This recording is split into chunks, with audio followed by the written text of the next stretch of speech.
there isn't a way out. It's how we deal with it and how we talk about it. Feeling again, it's that feeling of being part of something.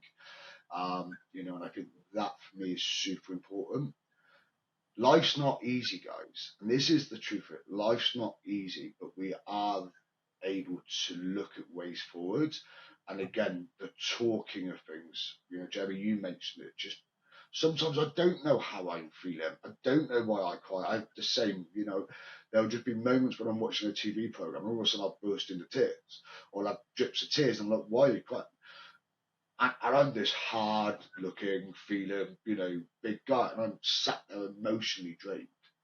It's amazing how the people that you speak to that go through something to do with mental health, the proportion that I know that finally reached out and got help or got to a breaking point. You got to a breaking point that was really serious, mate. And it's same as I said to Jeremy, thank you for sharing it with us, because I think if we can reach out to one person and get them to find help before they reach a breaking point, it's going to be amazing. That's a great success for us. I got to a breaking point as well. I got to a breaking point where I even said to Sarah, I said, is this what happens when people have mental health issues? They get to the point where they go round and round and round, and they then no longer can see a way out, and the only way out is the end, because that's how I felt like my brain was spinning. It's like, I cannot continue forcing myself to go through something that is so painfully uncomfortable to go through. And it's not physical, but it hurts. It really bloody hurts.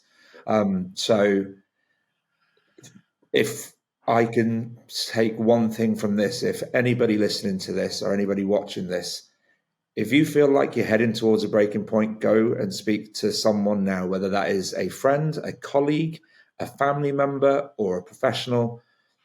Go and do it, because it's worth it.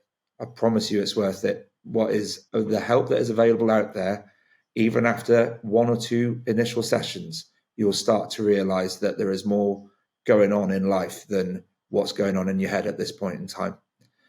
I wanted to very quickly touch on, because I'm conscious about time creeping on, the charitable initiative that you're doing with Behind the Gloves. Mate, if you can give a quick overview on that, because I've seen some of the photos and the videos of people looking very, very upset and crawling around on the floor at the end of some of the training sessions you're doing around some of the trade shows and the expos that we go to. So why don't we'll move this now onto a kind of a positive note now towards the end, and give us the insights into what you're doing. So Behind the Gloves, it's been running for years. It started on the back of the Oliver's Wish boxing. I trained the first group of fighters for that: Nick Wright, Brady, Beardy.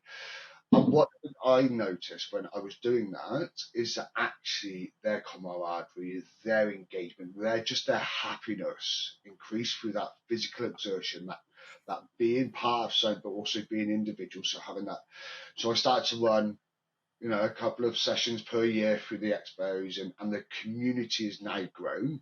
So we now have a community of like-minded individuals that go and get some blood, sweat, and tears in the gym, and that connection that is created has allowed us to, again, create this really engaging community. And on the back of that, we generate funds for local grassroots charities.